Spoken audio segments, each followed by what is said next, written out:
Mr. Moose that guilty. Geeks and nonsensical gamers, welcome. How you doing?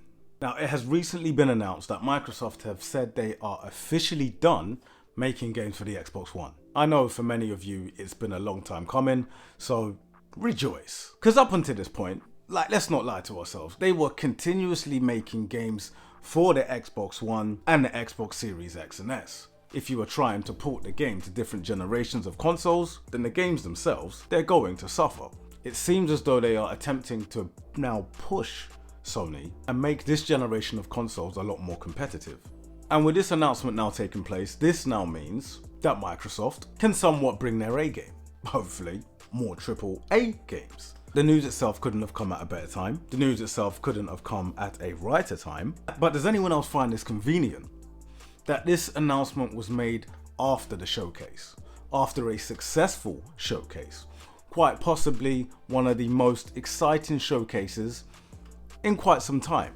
I mean, you could say, and nobody would argue with you, that Sony had somewhat of a head start when it comes to this current generation of consoles. Through sales, first party exclusives, and the general consensus among gamers themselves that when put head to head, Sony was in the lead.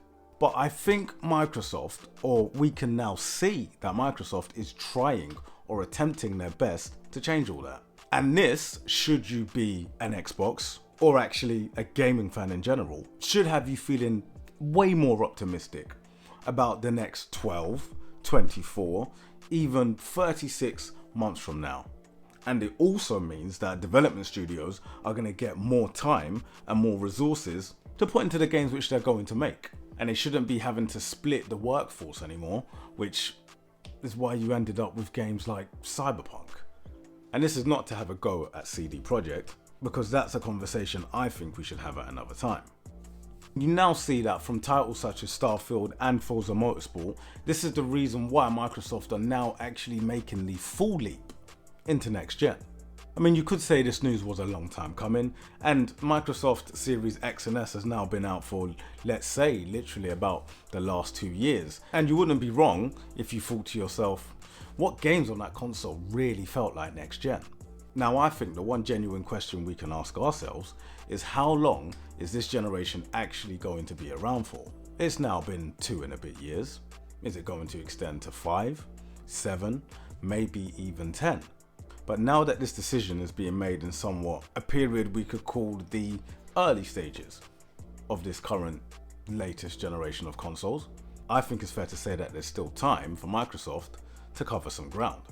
For these last few days, Microsoft fans have been riding on somewhat of a high, and this news in itself is somewhat of an added bonus for many Microsoft fans to be safe in the knowledge that Microsoft are going in the right direction.